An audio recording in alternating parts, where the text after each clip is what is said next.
নমস্কার। আজ আমি আলোচনা করব পঞ্চম শ্রেণীর জন্য যে পরিমিতির অঙ্কগুলো আছে সেগুলো কীভাবে আমরা সলভ করতে পারি সেই বিষয়ে। তো এই পরিমিতিগুলো মূলত আয়তক্ষেত্র এবং বর্গক্ষেত্র সংক্রান্ত। তো এই অঙ্কগুলো করার জন্য যে ফর্মুলাগুলো আমাদের প্রয়োজন সেগুলো আমি প্রথমে আগে ডিসকাস করি, তারপর আমি অঙ্কতে যাব। প্রথমে আমি যদি ধরে নিই এটা আয়তক্ষেত্র। আয়তক্ষেত্র কাকে বলে না, যে চতুর্ভুজের বিপরীত বাহুগুলি পরস্পর সমান এবং কোণগুলি সমকোণ তাকে বলা হয় আয়তক্ষেত্র। আমি এটা আয়তক্ষেত্রের ছবি আঁকলাম। আয়তক্ষেত্রের যেদিকে লম্বা সেদিকে বলা হয় দৈর্ঘ্য এবং চওড়া যেটা বলা হয় প্রস্থ। এটা হচ্ছে দৈর্ঘ্য এবং এটা হচ্ছে প্রস্থ। এটা দৈর্ঘ্য পাচ্ছি আর এটা প্রস্থ পাচ্ছি। এখানে কি কি বিষয়ের উপর আলোচনা করা হয়েছে? প্রথম হচ্ছে যে এই আয়তক্ষেত্রের এই চারিদিকে যে দৈর্ঘ্যটা অর্থাৎ চারিদিকের যে অংশটা সেটা হচ্ছে পরিসীমা। তো আমরা কোন কোন সমস্যাগুলো এই ধরনের পাই না, কোনো আয়তাকার জমিতে বেড়া দিতে হবে, কিংবা কোনো মাঠের আল দেওয়া হবে, কিংবা খাতার চারিপাশে কোনো মার্জিন টানা হবে। এই ধরনের যে সমস্যাগুলো সমাধান করার জন্য আমরা আয়তক্ষেত্রের পরিসীমা ব্যবহার করি। তো আয়তক্ষেত্রের পরিসীমা ব্যবহার করতে আমাদের কি করতে হবে না, যেহেতু দেখতে পাচ্ছি চারিদিকের দৈর্ঘ্য চারিপাশের দৈর্ঘ্যটা হচ্ছে পরিসীমা, তাহলে দৈর্ঘ্যটা দুবার পাচ্ছি এবং প্রস্থটা দুবার পাচ্ছি। তো আমরা দৈর্ঘ্য আর প্রস্থ যোগ করে সেটাকে দ্বিগুণ করে দিলে আমি চারিপাশের দৈর্ঘ্যটা পেয়ে যাচ্ছি অর্থাৎ পরিসীমা পেয়ে যাচ্ছি। তাহলে আমরা লিখবো এখানে আয়তক্ষেত্রের পরিসীমা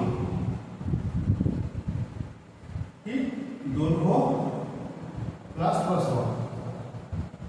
তাহলে এই দৈর্ঘ্য এবং প্রস্থ যোগ করলে আমরা অর্ধেকটা অংশ পাচ্ছি। ঠিক আছে, লেখে যখন করে দিই তাহলে আমরা পুরোটা পেয়ে যাবো। তাহলে 2 × দৈর্ঘ্য প্লাস প্রস্থ, তাহলে কি হচ্ছে চারিদিকটা পেয়ে গেলাম। দৈর্ঘ্য প্রস্থ যোগ করলাম, সেটা ডবল করলাম, তাহলে এদিকে দৈর্ঘ্য প্রস্থ হয়ে গেল। চারিদিকে দৈর্ঘ্য পেয়ে গেলাম, সেটা হচ্ছে পরিসীমা। এখানে আমরা একক ব্যবহার করবো, যেটা হবে সেটা মিটার থাকলে মিটার বা সেমি থাকলে সেমি। আর এটা কি হয় এখানে এই জায়গাটা কতটা পরিমাণ সেটা বলে ক্ষেত্রফল। তো সেক্ষেত্রে আমরা আয়তক্ষেত্রের ক্ষেত্রফল বের করবো। আমরা ক্ষেত্রফল মানে এই জায়গাটা কতটা, সেই জায়গার পরিমাণটা বের করার জন্য ক্ষেত্রফল ব্যবহার হয় সূত্র। তো সেটা হচ্ছে দৈর্ঘ্য গুণিত প্রস্থ, অর্থাৎ দৈর্ঘ্য এবং প্রস্থের গুণ করলে আমরা পাবো ক্ষেত্রফল। তো এই ক্ষেত্রে আমরা ক্ষেত্রফল সবসময় বর্গ একক ইউজ করবো। বর্গ একক অর্থাৎ বর্গ যদি মিটার থাকে দৈর্ঘ্য প্রস্থ হবে তাহলে বর্গ মিটার হবে, আর সেমি হলে বর্গ সেমি হবে। এরপরে কখনো কখনো কোনো অঙ্কতে ক্ষেত্রফল দেওয়া থাকে দৈর্ঘ্য বের করতে হয় বা প্রস্থ বের করতে হয়, পরিসীমা দেওয়া থাকে দৈর্ঘ্য বা প্রস্থ বের করতে হয়। সেই ক্ষেত্রে আমরা দৈর্ঘ্য বা প্রস্থ বের করার সময় কি করবো না, যদি আয়তক্ষেত্রের দৈর্ঘ্য বের করতে বলা হচ্ছে, দৈর্ঘ্য সমান যদি আমাদের দৈর্ঘ্য বের করতে বলা হয় তাহলে কি থাকতে পারে, হয় ক্ষেত্রফল দেওয়া আছে দৈর্ঘ্য কত। যদি ক্ষেত্রফল দেওয়া থাকে তাহলে দৈর্ঘ্যকে প্রস্থ দিয়ে গুণ করলে ক্ষেত্রফল পাই, তাহলে ক্ষেত্রফলকে প্রস্থ দিয়ে ভাগ করলে আমরা দৈর্ঘ্য পাবো। তো সেক্ষেত্রে আমরা লিখবো ক্ষেত্রফল বাই প্রস্থ। প্রস্থ দেওয়া যাবে, ক্ষেত্রফল দেওয়া যাবে, দৈর্ঘ্য কত যদি জিজ্ঞাসা করে তাহলে সেক্ষেত্রে ক্ষেত্রফলকে প্রস্থ দিয়ে ভাগ করবো। আর যদি পরিসীমা দেওয়া থাকে তাহলে কি করবো না, পরিসীমা হচ্ছে এই দৈর্ঘ্য আর প্রস্থ যোগ করলে হয় অর্ধ পরিসীমা। ঠিক আছে, তাহলে অর্ধ পরিসীমা মানে দুটো দৈর্ঘ্য আর প্রস্থ যোগ করো। অর্ধ পরিসীমা থেকে আমি দৈর্ঘ্যটা বাদ দিলে প্রস্থ থাকবে আর প্রস্থ বাদ দিলে দৈর্ঘ্য থাকবে।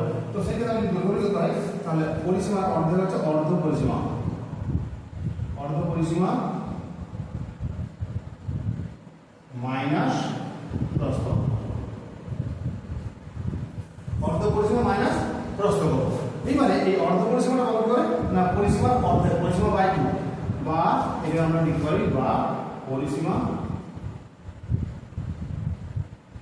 বাই 2। পরিসীমাকে 2 দিয়ে ভাগ করলে অর্ধ পরিসীমা হয়ে যাবে, তার থেকে আমাদের প্রস্থটা বিয়োগ করতে হবে। তাহলে আমরা পেয়ে যাবো দৈর্ঘ্য। একইভাবে যদি আমাকে আয়তক্ষেত্রের প্রস্থ বের করতে হয় তাহলে কি করবো, যদি ক্ষেত্রফল দেওয়া থাকে তাহলে ক্ষেত্রফলকে আমি দৈর্ঘ্য দিয়ে ভাগ করবো। ক্ষেত্রফলকে দৈর্ঘ্য দিয়ে ভাগ করলে হবে প্রস্থ। আর যদি পরিসীমা দেওয়া থাকে তাহলে সেটাকে অর্ধ পরিসীমা বলবো। অর্ধ পরিসীমা মাইনাস দৈর্ঘ্য,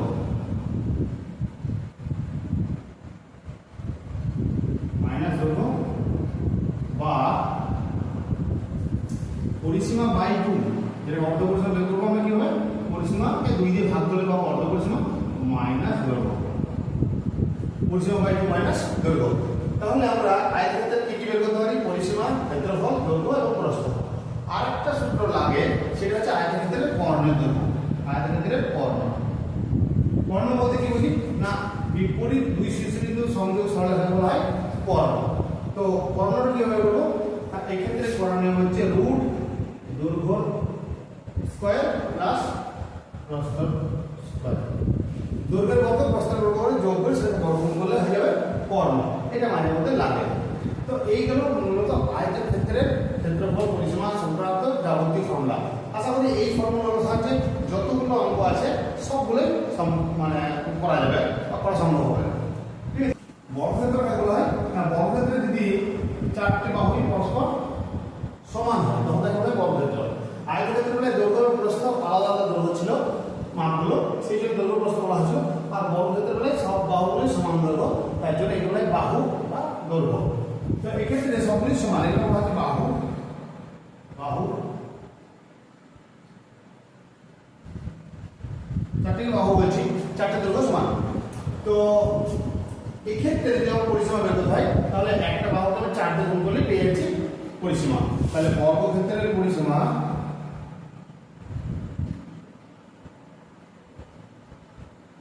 সমান 4 গুণিত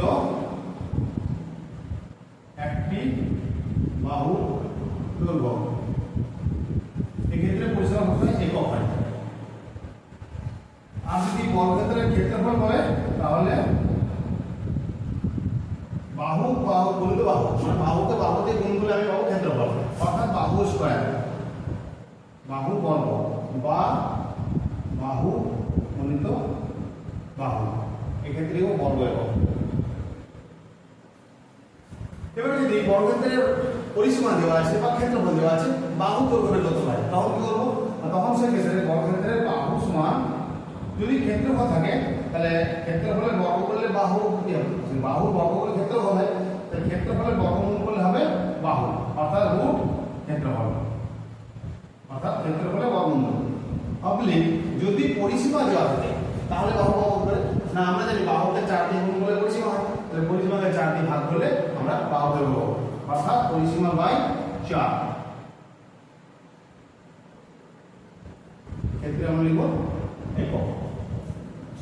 আরেকটা সূত্র আছে যেটা বর্গক্ষেত্রের কর্ণ। যদি আমার বর্গক্ষেত্রের কর্ণ করতে হয় তাহলে বর্গক্ষেত্রের কর্ণ সমান বাহু গুণিত রুট 2। বাহুকে রুট 2 দিয়ে গুণ করলে বা রুট 2 দিয়ে গুণ করলে হবে কর্ণ। এই ক্ষেত্রে আমরা লিখব একক। তো মূলত বর্গক্ষেত্র সংক্রান্ত এই ফর্মুলাগুলো থাকলে আমার যাবতীয় অঙ্ক আমি করতে পারবো এখান থেকে। এবার আমি অঙ্কগুলো আসছি। আমি আজ করছি 122 পাতা।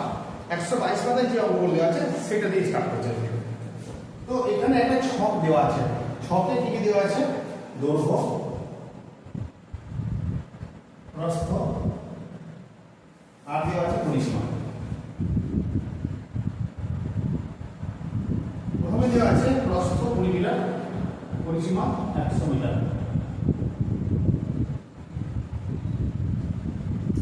তো আমাকে বের করতে হবে দৈর্ঘ্য। তো প্রথমে বললাম ফর্মুলাতে কি ছিল যে পরিসীমা দেওয়া আছে আর প্রস্থ দেওয়া আছে, দৈর্ঘ্য বের করতে হবে। তো পরিসীমা দেওয়া প্রশ্ন অর্ধ পরিসীমা করতে হবে, তার থেকে আমাকে প্রস্থটা বিয়োগ করতে হবে। পরিসীমা কত হচ্ছে 100, তাহলে 100 অর্ধ পরিসীমা কত হবে? 100/2 মানে 50 থেকে 20 বিয়োগ করবো, এখানে 20 বাদ যাবে, তাহলে 50 থেকে 20 বাদ যাবে কত? 30, অর্থাৎ দৈর্ঘ্য হবে 30 মিটার আছে, একটা বর্গ মিটার। তাহলে আমরা দৈর্ঘ্য বের করছি কি হবে? পরিসীমার অর্ধেক করছি, অর্ধ পরিসীমা, তার থেকে প্রস্থ বিয়োগ করে দৈর্ঘ্য পেয়ে যাচ্ছি। পরেরটা দেওয়া আছে দৈর্ঘ্য দেওয়া আছে 50 মিটার, পরিসীমা দেওয়া আছে 150 মিটার, 150 বর্গ মিটার। এখানে আমরা চাই প্রস্থটা। তো এই ক্ষেত্রে আমাকে পরিসীমার অর্ধেক করতে হবে অর্ধ পরিসীমা, অর্থাৎ 150/2 মাইনাস 50। 150 যদি ভাগ করা হয় 75, তাহলে 75 মাইনাস 50 সমান হচ্ছে 25। তাহলে আমার এখানে প্রস্থ হচ্ছে 25 মিটার। পরের নম্বর দেওয়া আছে 200 সেমি, ক্ষেত্র বলা আছে 200 বর্গ সেমি, প্রস্থ দেওয়া আছে 40। তাহলে দৈর্ঘ্য কত হবে?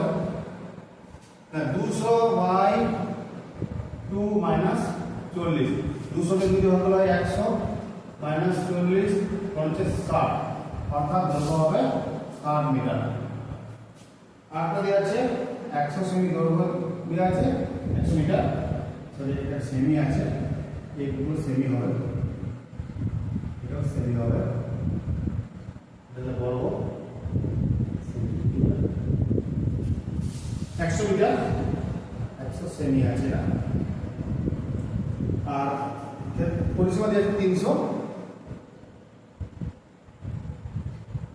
সেমি, এগুলো সব সেমি মিটার হবে, পরিসীমা হবে মিটার বা সেমি হয়। তাহলে এখানে আমাদের বের করতে হচ্ছে প্রস্থটা কত 300, 300 বাই 2 অর্ধ পরিসীমা 300 বাই 2 মাইনাস 100, 300 যদি হলো 150 মাইনাস 100 সমান হচ্ছে 50 সেমি, 50 সেমি।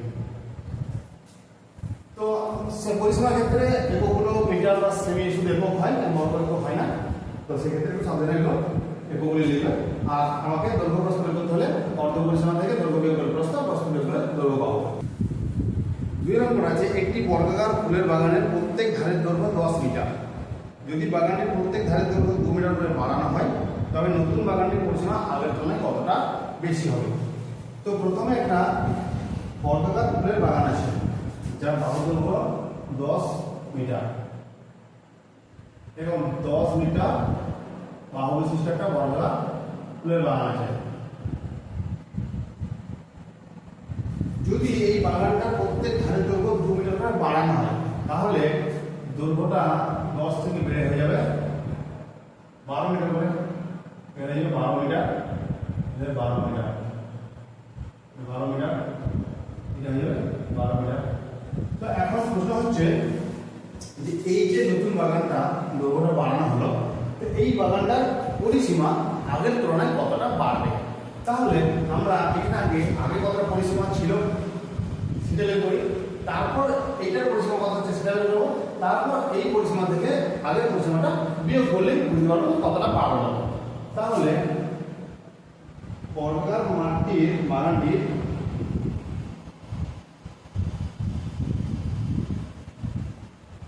প্রথমে পরিসীমা ছিল 10, বাহু বলিত 4, 4 বলতে একটা বাহু 40 মিটার, অর্থাৎ প্রথমে এই বর্গাকার বাগানটার পরিসীমা ছিল 40 মিটার। এবারে 2 মিটার করে বাহু দৈর্ঘ্য বাড়ানো হচ্ছে, তাহলে 2 মিটার বাড়ালে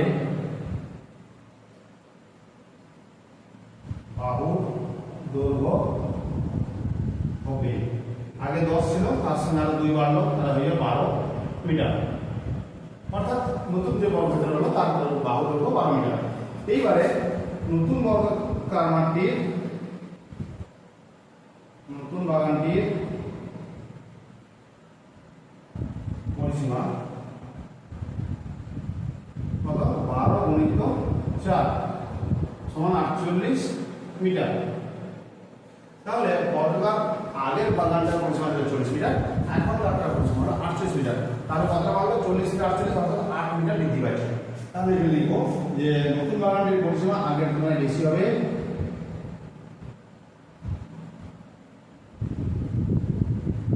নতুন বাগানটির পরিসীমা আগের তুলনায় বেশি হবে 48 মাইনাস 40 সমান 8 মিটার, অর্থাৎ পরিসীমা আগে থেকে 8 মিটার বৃদ্ধি পেল। 3 থেকে নম্বর আছে একটি আয়তাকার পার্কের দৈর্ঘ্য 25 মিটার, প্রস্থ 15 মিটার। যদি পার্কের প্রত্যেক ধারে দৈর্ঘ্য 2 মিটার করে বাড়ানো হয় তাহলে নতুন বাগানটির পরিসীমা আগে থেকে কত বাড়বে। তো আগে কিন্তু বর্গক্ষেত্রের ক্ষেত্রে, এবার আছে আয়তক্ষেত্রে। তাহলে এরকম একটা আয়তাকার বাগান আছে যার দৈর্ঘ্য আছে 25 মিটার এবং প্রস্থ আছে 15 মিটার। তাহলে এই বাগানটার পরিসীমা কত আছে সেটা বের করি। তাহলে আয়তাকার বাগানটি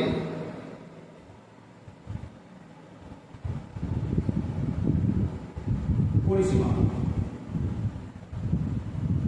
কি বললাম 2 × দৈর্ঘ্য প্লাস প্রস্থ, গুণিত 15 আর 25 যোগ হয় 40, 40 গুণে 80 মিটার। তাহলে আগের বাগানটার পরিসীমা ছিল 80 মিটার। এবারে নতুন বাগানটির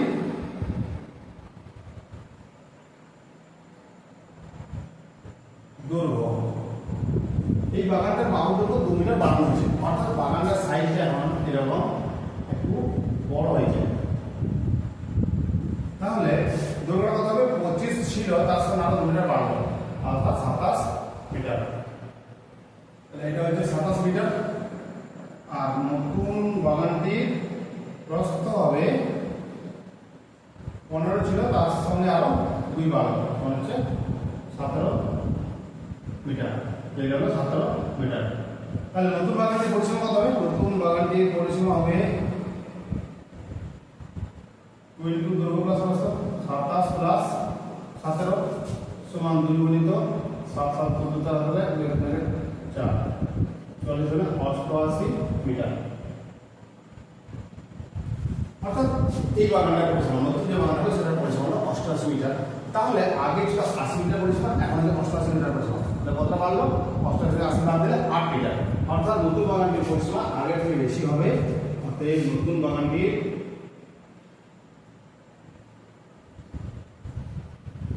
পরিসীমা আগের থেকে বেশি হবে। 88 মাইনাস 80 সমান 8 মিটার। সমান পরিসীমা বিশিষ্ট একটি আয়তাকার ও একটি বর্গাকার জমি আছে।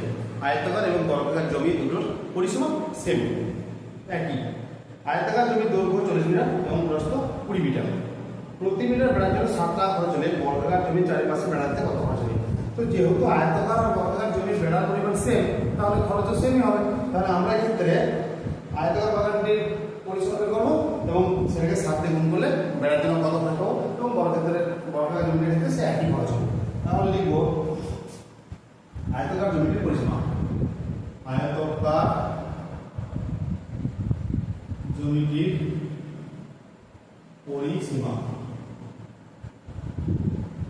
পরিসীমা সূত্র দৈর্ঘ্য প্রস্থ। তাহলে দৈর্ঘ্য কত আছে? 40 প্লাস প্রস্থ আছে 20, 2 গুণিত 60 সমান 120 মিটার। তো বলা হয়েছে যে আয়তক্ষেত্রাকার মানটা এবং বর্গাকার মানটার পরিসীমা সেম, একই। তাহলে আমি বলতে পারি যে অতএব বর্গাকার জমিটির পরিসীমা 120 মিটার, একই পরিমাণ পরিসীমা। তাহলে বর্গাকার মাঠটি বর্গাকার জমিটি বেড়া দিতে খরচ হবে 120 মিটার ইন্টু 7 টাকা করে, 7 × 84 840 টাকা। 840 টাকা। 5 টাকার অঙ্কটা একটা ছবি দেওয়া আছে, এরকম ছবি।